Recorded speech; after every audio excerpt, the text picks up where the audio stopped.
Welcome to the first Pixinsight tutorial for SAS members. In this first tutorial, we're going to take the raw acquisition data and turn that into an integrated linear image. I hope you enjoy it. Pixinsight is a process-based software system. That means you take a particular process and you apply it to either a single or a group of images, with the output being a change to the single image or a new set of images. For Pixinsight, you need to follow a workflow. This means that there are certain processes that need to be carried out in a certain order to obtain most from your acquisition data. The workflow can be split into pre-processing and post-processing phases. Pre-processing takes the linear acquisition data through to an integrated linear image which has other certain processes applied to it. There are many options for creativity in Pixinsight, and it's not, as some people feel, a dry scientific piece of software.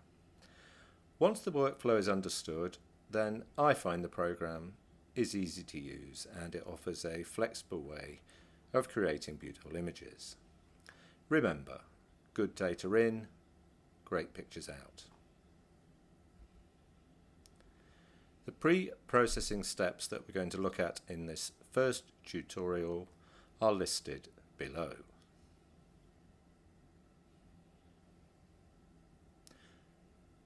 We will initially inspect the image, then we will calibrate them, cosmetically correct them.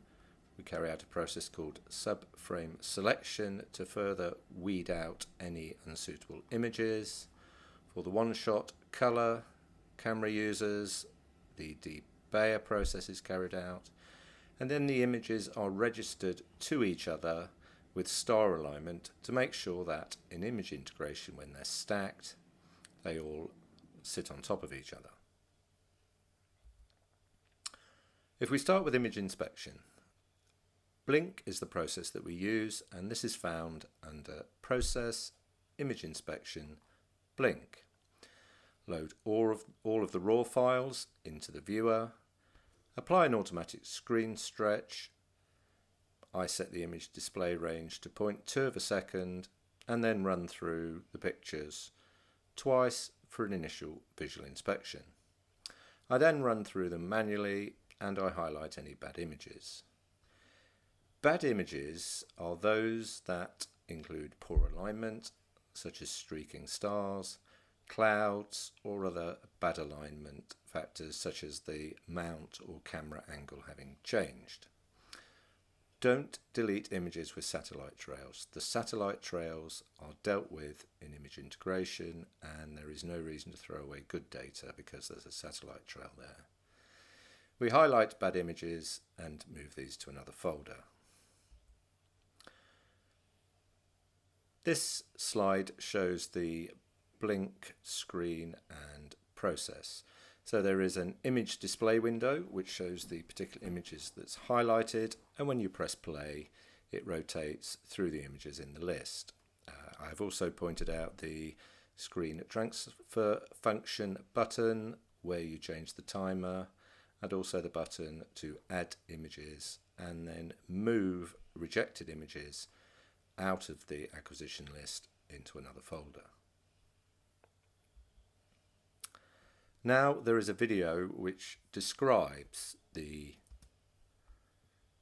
Blink process in more detail.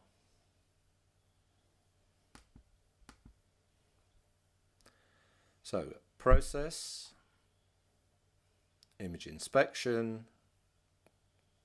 Blink. Highlight the Open Files folder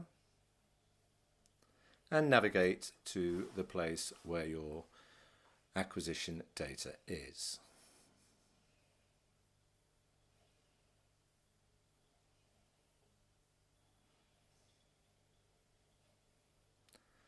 Select the files you want to inspect and click Open.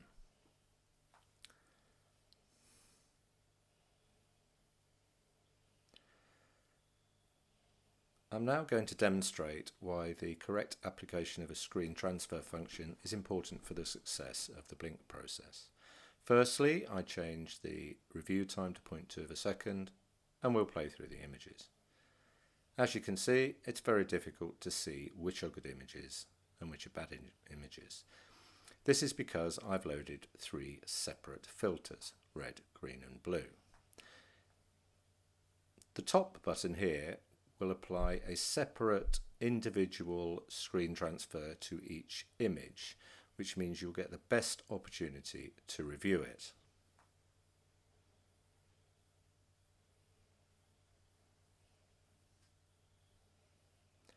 You can now see when we play through the images that they are much more alike and give you a better opportunity to see the quality.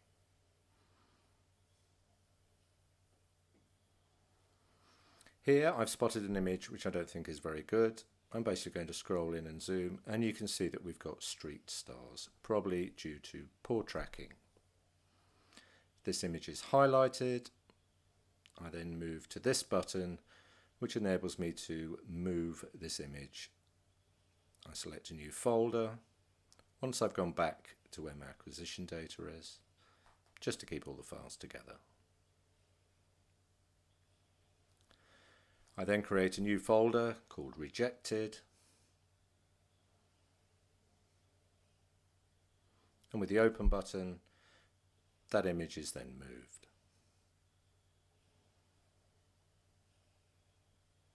This button here will then close that image so I don't have to look at it again. Now go back to the top and manually run through the images. And here we have another image where we've got tracking issues and street stars. So with that image highlighted, I'm going to move it to the previously created folder.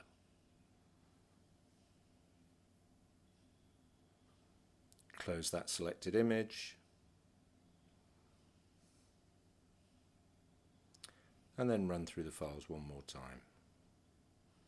The remaining files look fine, and therefore we can close the process. Now we'll move on to image calibration. This is the process where the images are cleaned up. It's the place where you use darks, bias, and, should you've created them, flats to calibrate your image. Now, a recent change to Pixinsight really means that you must use Pixinsight calibration, as they've put in a complex quality factor calculation that takes place during the calibration process and provides a very good quality weighting for image integration. So the quality of the images are now set, and image integration uses that for weighting of images, which means a very good weighting is used more than an image with a poor weighting. Also, you should produce your darks, biases and flats within Pixinsight.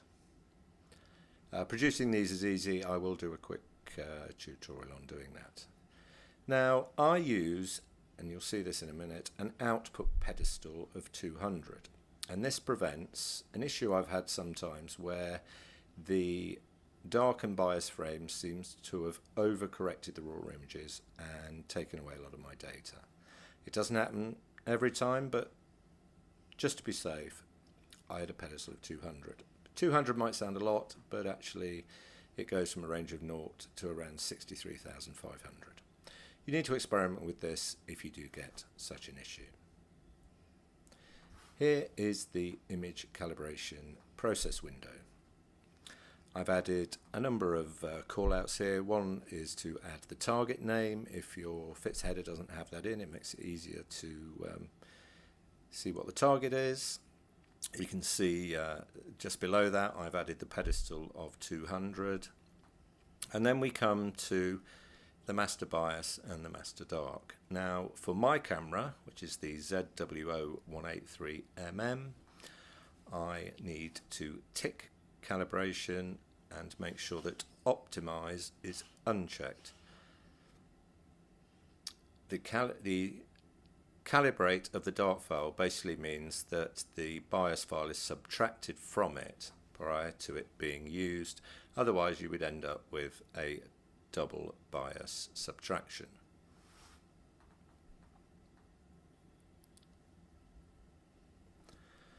Following image calibration, we move on to cosmetic correction. Here we do a further cleanup of our calibrated image. Cosmetic correction measures pixels in relation to those surrounding it, and it looks for outliers. So they would be either black pixels or white pixels, or any pixels which have a value which is much greater than those surrounding it.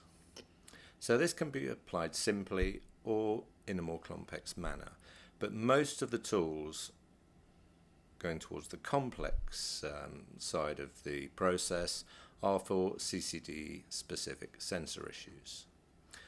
Personally, I use the use auto detect function with the hot sigma and cold sigma functions enabled. You can use a real-time preview button to experiment with sigma values for your sensor.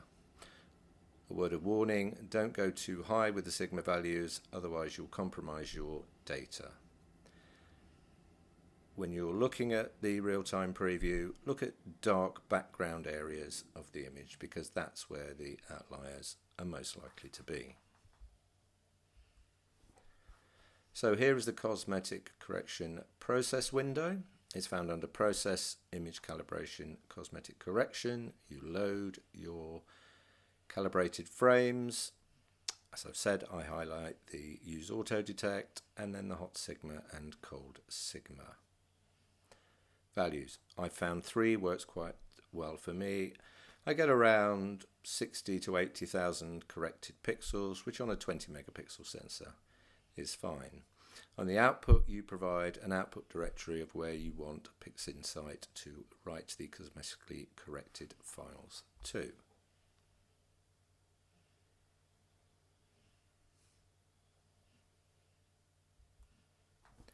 Now we move on to subframe selection. This is a detailed measurement of your cosmetically corrected subframes. So with the latest version of Pixinsight, the weighting expression that we used to input or get as an output from this program is somewhat irrelevant as the new calibration weighting is very thorough, and I no longer use a weighting expression and output files. I purely use it for measurement. So it's used for further weeding out bad subframes, and it allows you to look at data rather than just a visual inspection of the frames. Also, you're able to pick the best frame for image registration.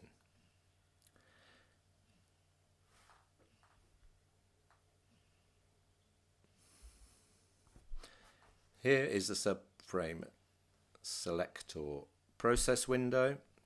I've highlighted a certain part which is the data for your specific setup. So that's the subframe scale, and I've given you the formula to calculate that on the right, and also the camera gain that you can get from the camera manufacturer. Once your frames are loaded and you've inputted this data, then basically hit the blue circle and that will measure the frame.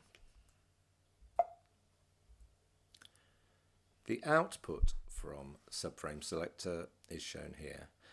There's a huge number of parameters which are measured, and feel free to knock yourself out and look at what they all mean and how important they all are. The one I use is to enable me to pick my best frame as the reference frame for star alignment. You can see here that I've selected index number 12 because that's got an FWHM of 2.3.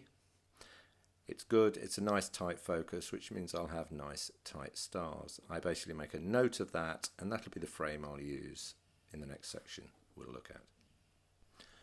For those of you using one-shot color cameras, which I know is a lot of you, you need to carry out the debayer process prior to image registration. It's a very simple process. The software is usually capable of picking up the Bayer pattern for your particular sensor. If it can't, have a look at manufacturer's literature and then you can manually input it. So put your cosmetically corrected frames in, select an output directory and apply global with the blue circle. Okay, we now come on to image registration, also known as star alignment. This is the process that will line up to sub-pixel accuracy all of the stars in your image so that when you come to integrate them, all the stars sit on top of each other and you get a nice clean image. The default parameters work well for most data sets. If you're using a one-shot color, load all the images. If you're doing LRGB or narrowband, load all the filter sets together. So you then open an image view of the selected reference image. This is the image that you selected in subframe selector.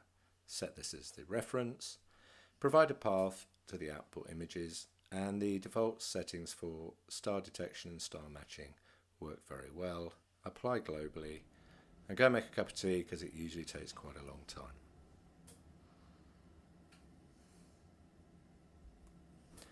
So here's the star alignment process window. You can see at the top you have the reference image. This isn't the one I chose before, it was a different set I was working with. There's a generate masks button and a generate drizzle data button. Make sure they're unchecked because you're not likely to be drizzling with the kind of equipment that we use. And also make sure the inherit astrometric solution box is checked because that'll come in useful later. Again, provide an output path, star detection, star matching. You can work with the default values and basically apply globally.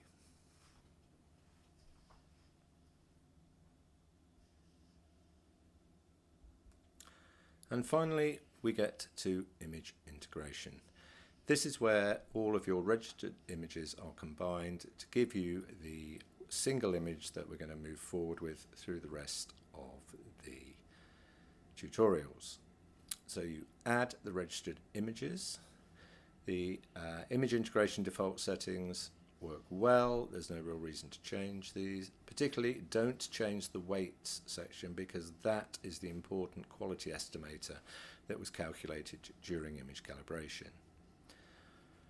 For pixel rejection 1, for the rejection algorithm, there's a very good tooltip which explains what each one is, and there's also a number of sources online which tell you, depending on how many images you've got, which might be the most suitable. I pretty much always use Windsorized Sigma clipping as I find that this gives me very nice integrated images.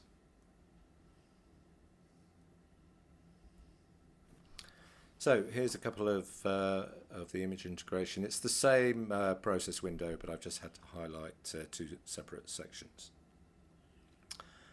Things to highlight here. So you add your registered images at the top. Leave most of the defaults. If, like I do, you've added a pedestal, then check the subtract pedestal box because you don't want that pedestal to be added in for each of the images. And as I said before, use the tooltip method for whichever rejection algorithm you want. It's fairly straightforward. It takes a little bit of time to work through. And there we have our M81 integrated image. As you can see, it's of very nice quality, and we've got a lot of signal there.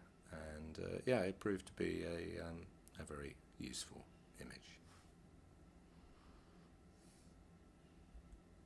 Finally, there's some suggestions. These are some of the resources that I use and have used. I'm always still going back to my references. So in terms of YouTube, do beware. There's a lot of rubbish out there. There's a lot of people talking about things that they don't really know about. One thing I find amusing is a new process comes out, and within a day, you've got half a dozen Americans who are experts in it, and you can see from the video that when they start using it, they don't really know what they're doing. So two that I use are Pixinsight Studios, which is a recent development. They've started putting videos out there, and also a gentleman called Adam Block, who is a real nerd, but some of his videos are very useful. He's got a particularly good series of videos on the weighted batch pre-processing program, which you'll have spotted I don't use. Basically, what I've shown you in this tutorial is what that program does under the hood. The books I have, there's a book by Warren Keller, who's one of the best astro imagers out there. He's written this book, Inside Pixinsight. Came out in 2018, so you could say it's a little out of date, but I learned a huge amount from it. And finally, Mastering Pixinsight and the Art of Astro Imaging Process. With this, you get two books. One is an instruction manual, and the other one, which I found quite useful, is a reference guide. So it basically runs through each of the processes and explains how they work and what each of the parameters are. So that's the first tutorial. I hope you find it useful. There will be a live Zoom Q&A session which will be announced a few days after this is released, and I look forward to speaking to you then. Thank you.